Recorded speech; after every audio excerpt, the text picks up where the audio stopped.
আলোচ্য বিষয়, সেটা হচ্ছে আমেরিকা ইরান যুদ্ধের প্রধান বিজেতা চীন। যুদ্ধ হচ্ছে ইরানের সঙ্গে আমেরিকা এবং ইসরায়েলের, প্রধান বিজেতা হচ্ছে চীন।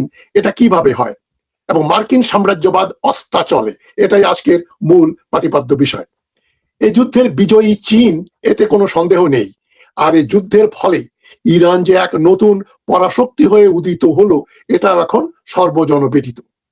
চীন এখন যুদ্ধ বন্ধ করার সালিশের প্রধান মাতব্বর। বেইজিং এ যাচ্ছেন ইরানের পররাষ্ট্রমন্ত্রী, আর কদিন পরে যাবেন, 14 তারিখে যাবেন ডোনাল্ড ট্রাম্প। এবং চীন এই সালিশের প্রধান মাতব্বর হিসাবে এখন বিচার করে দেবে, ঠিকঠাক করে দেবে, যাও তোমরা মারামারি করো না, আমি যুদ্ধ বন্ধ করে দিচ্ছি। এখন আমেরিকা ও ইরানের এই চলমান উত্তেজনার মাঝে নতুন কূটনৈতিক খেলোয়াড় হিসাবে সামনে আসলো চীন। বিশ্ব রাজনীতিতে কি তাহলে শুরু হলো নতুন এক অধ্যায়? যুক্তরাষ্ট্রের একক আধিপত্য কি ধীরে ধীরে চ্যালেঞ্জের মুখে পড়ছে? এগুলো আমরা আজকে আলোচনা করব। এই ভিডিওতে আরো আলোচনা করা হয়েছে আমেরিকা ইরান সংঘাতের বর্তমান পরিস্থিতি, চীনের মধ্যস্থতার কৌশল ও উদ্দেশ্য, মধ্যপ্রাচ্যের নতুন শক্তির ভারসাম্য, রাশিয়া চীন ও ব্রিক্স জোটের সম্ভাব্য প্রভাব, ভবিষ্যতের নিউ ওয়ার্ল্ড অর্ডার কেমন হবে। বিশ্ব রাজনীতি, ভূ রাজনীতি ও আন্তর্জাতিক কূটনীতির গভীর বিশ্লেষণ পেতে ভিডিওটি শেষ পর্যন্ত দেখবেন। হঠাৎ করে বন্ধ করে দেবেন না, দেখলে পুরোটাই দেখবেন। ভিডিও ভালো লাগলে লাইক করবেন, কমেন্ট দেবেন, শেয়ার করবেন এবং ভালো লাগলে সাবস্ক্রাইব করতেও ভুলবেন না। তো আজকের যে আলোচ্য বিষয়, সেটা বলার আগে বর্তমান বিশ্বে যারা খুব বিতর্কিত ব্যক্তিত্ব, রাজনীতিবিদ, একজন হচ্ছেন ভারতের নরেন্দ্র মোদী, আরেকজন হচ্ছেন মার্কিন যুক্তরাষ্ট্রের প্রেসিডেন্ট ডোনাল্ড ট্রাম্প। ডোনাল্ড ট্রাম্পের উপরে এই যে ফরেন অ্যাফেয়ার্স, আমেরিকার সবচাইতে বা পৃথিবীর অন্যতম প্রধান আন্তর্জাতিক বিষয় সম্পর্কের যে জার্নাল, যেটা 100 বছরের বেশি হলো বের হচ্ছে, সেখানে হার্ভার্ড ইউনিভার্সিটির ইন্টারন্যাশনাল অ্যাফেয়ার্স এর প্রফেসর স্টিফেন ওয়াল্ট একটা আর্টিকেল লিখেছেন মার্চ এপ্রিল সংখ্যায়, 2026-এর মার্চ এপ্রিল সংখ্যায় যেটা বেরিয়েছে, তার টাইটেলটা হচ্ছে দ্য প্রিডেটরি হেজেমন। প্রিডেটরি মানে প্রিডেটরি হেজেমন হচ্ছে টাইটেল, যার মানে হচ্ছে প্রিডেটরি মানে হচ্ছে ডাকাত। প্রিডেটরি হচ্ছে ডাকাত সুলভ হেজেমনি, যে আধিপত্যবাদ প্রতিষ্ঠিত করতে যাচ্ছে ডোনাল্ড ট্রাম্প, তাকে বলা হচ্ছে একজন ডাকাত। How Trump wields American power, Trump কিভাবে তার আমেরিকার পাওয়ার ব্যবহার করেন, এটাই বলছেন স্টিফেন ওয়াল্ট। তিনি বলছেন এতদিন বলা হতো যে ট্রাম্প খুব রিয়ালিস্ট, ন্যাশনালিস্ট এবং পিস লাভিং, ওল্ড ফ্যাশন মার্কেন্টাইলিস্ট, তিনি ব্যবসা বাণিজ্য করবেন, যুদ্ধ বিগ্রহ করবেন না, কিন্তু এখন তাকে বলা হচ্ছে প্রেডেটরি হেগেমন, যে আধিপত্যবাদী তো বটেই, তবে ডাকাতি করে আধিপত্যবাদ বিস্তার করতে চায়। যেমন ভেনেজুয়েলার প্রেসিডেন্টকে ধরে নিয়ে আসলো, দখল করে ফেললো তেল খনিগুলো, এবং এটাই সে করতে চেয়েছিল ইরানে। কিন্তু ইরানে এমন ভাবে পর্যুদস্ত হলো আমেরিকা। আমি ইতিহাসের ছাত্র হিসাবে আপনাদের একটা উদাহরণ দেই। বলা হয়ে থাকে দ্বিতীয় মহাযুদ্ধ ব্রিটিশ এবং ফরাসি এবং ডাচ ওলন্দাজ সাম্রাজ্যবাদের সমাপ্তি ঘটায়। ব্রিটিশ এবং ফ্রেঞ্চ ইম্পেরিয়ালিজম শেষ হয়ে যায় দ্বিতীয় মহাযুদ্ধের পরে। তবে দ্বিতীয় মহাযুদ্ধের পরে যেটুকু টিকে ছিল, সেটা মিশরের প্রেসিডেন্ট জামাল আব্দুল নাসের যখন সুয়েজ খাল জাতীয়করণ করেন, তখন ব্রিটেন এবং ফ্রান্স এবং ইসরায়েল মিশরকে আক্রমণ করে, এবং এই সুয়েজ খাল, এই যুদ্ধটা প্রেসিডেন্ট আইসেনহাওয়ার বন্ধ করে দেন 1956 সালে। এবং সেটার পরেই কিন্তু ব্রিটিশ সাম্রাজ্যবাদ, ফরাসি সাম্রাজ্যবাদ ধ্বংসপ্রাপ্ত হয়। এবং খুব ইন্টারেস্টিং ব্যাপারটা কি জানেন, সুয়েজ খাল আন্তর্জাতিক বাণিজ্যের একটা আর্টারি, একটা নাড়ি বা প্রধান লিঙ্ক। পূর্বের সঙ্গে পশ্চিমের যোগাযোগ কয় হাজার মাইল রাস্তা কমিয়ে দিল সুয়েজ খাল। ঠিক একই রকম ব্যাপার কিন্তু এই যে হরমুজ প্রণালীর অধিকার নিয়ে মার্কিন যুক্তরাষ্ট্র যে ইরানের উপর হামলা করলো, ব্রিটেন এবং ফ্রান্স যেটা করেছিল মিশরের বিরুদ্ধে 1956 সালে, একই ঘটনা এখানে ঘটলো। এবং এটাকেই আমরা বলবো মার্কিন যুক্তরাষ্ট্রের, মার্কিন সাম্রাজ্যবাদের পতনের সূচক।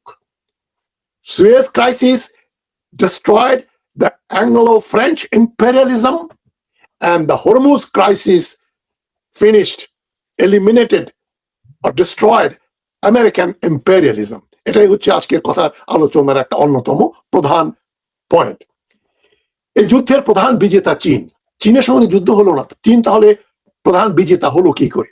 ইরানের সঙ্গে যুদ্ধ হচ্ছে, ইরানকে আমরা প্রধান বিজেতা বলছি কেন?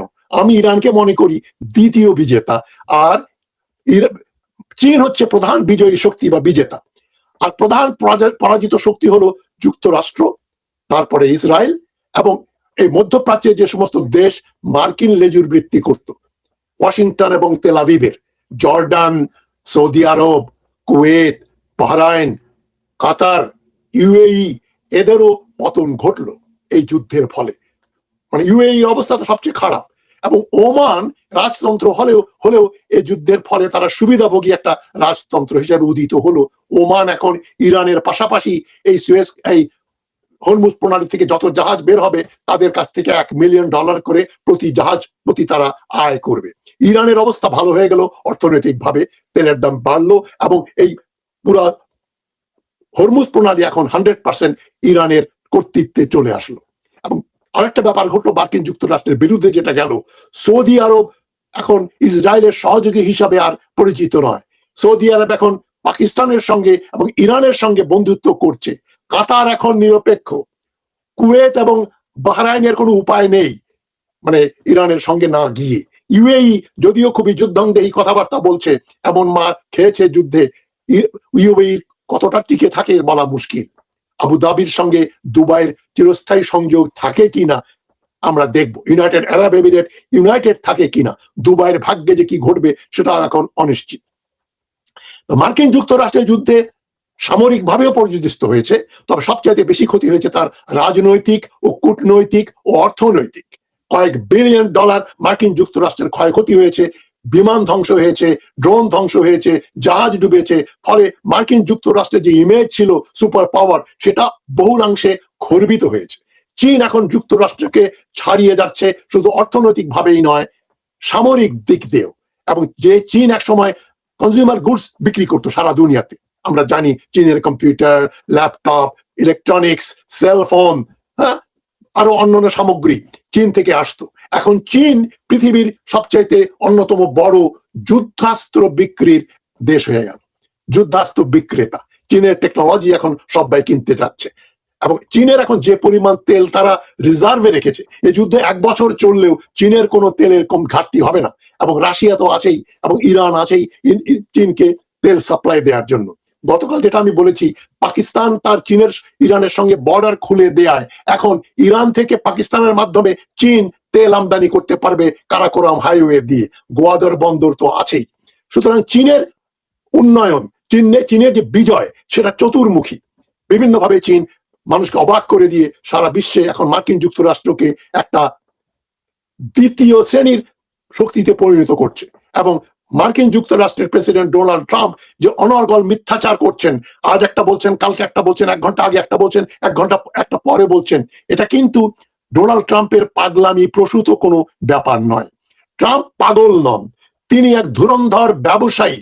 যুদ্ধ করলে আমেরিকা ও বড় বড় যুদ্ধাস্ত্র বিক্রেতারা লাভবান হয়, আমেরিকাও হচ্ছে, ট্রাম্প নিজেও লাভবান হয়েছে। শেয়ার মার্কেটে যে গুজব বিরাট কাজ করে, গ্যামলিং হয় কোটি কোটি ডলারের, এগুলো করেও কিন্তু যে কালকের ভিতরে শান্তি স্থাপিত হয়ে যাবে, এই ধরনের একটা গুজব রটিয়ে দিল ডোনাল্ড ট্রাম্প। সঙ্গে সঙ্গে শেয়ার মার্কেটে চাঙ্গা হলো, তেলের দাম কমলো, এবং যারা গ্যামলিং করে এই সমস্ত ব্যাপারে তারা অনেকেই টাকা বানালো। পরের দিনই উনি বলছেন যুদ্ধ হবে, যুদ্ধ চলবে। মানে কোনটা যে ঠিক কোনটা বেঠিক এটা এখন বিশ্বের সবচাইতে এক্সপার্ট অ্যানালিস্টরাও বলতে পারেন না, আমরা কোন ছাড়। এখন চীন কি ইরান যুদ্ধের শান্তিপূর্ণ সমাধান বের করতে পারবে? পারবে, যদি চীন প্রতিদানে কিছু পায়। এটা আমার কথা না, এটা সিএনএন এর বক্তব্য। সিএনএন এর বিখ্যাত অ্যানালিস্ট সিমন ম্যাকার্থি একটা লেখা লিখেছেন 6 মে গতকাল। তিনি সিএনএন এর বক্তব্য হচ্ছে, could China push Iran into a peace deal? Could China push Iran into a peace deal? চীন কি মার্কিন যুক্তরাষ্ট্রকে একটা শান্তি চুক্তির দিকে নিয়ে যেতে পারবে? বলছে only if it gets something in return. এটা সম্ভবপর হবে তখনই যখন চীন বিনিময়ে কিছু পাবে। চীন কিন্তু অনেক কিছু পেয়ে গেছে এই যুদ্ধের ফলে। ইরান উদিত হচ্ছে একটা নতুন পরাশক্তি হিসাবে, এবং চীন মার্কিন যুক্তরাষ্ট্রকে ছাড়িয়ে যাচ্ছে সামরিকভাবে, অর্থনৈতিকভাবে, কূটনৈতিকভাবে। সারা বিশ্বে এখন নরেন্দ্র মোদীর চাইতেও ডোনাল্ড ট্রাম্প বেশি তিরস্কৃত, তাকে লোকে ঘৃণা করে। এখন এই পরিস্থিতিতে ইরানের পররাষ্ট্রমন্ত্রী আব্বাস আরাগচি চীনে গেলেন। তার চীন সফর খুবই গুরুত্বপূর্ণ। তিনি সেখানে চীনের পররাষ্ট্রমন্ত্রীর সঙ্গে দেখা করলেন এবং এই ঘটনাটা ঘটছে 10 এবং 14 এবং 15 তারিখে, যখন ট্রাম্প চীনে থাকবেন তার কয়েকদিন আগে। এখন যে পরিস্থিতি, না শান্তি না যুদ্ধ, এভাবে কতদিন চলবে?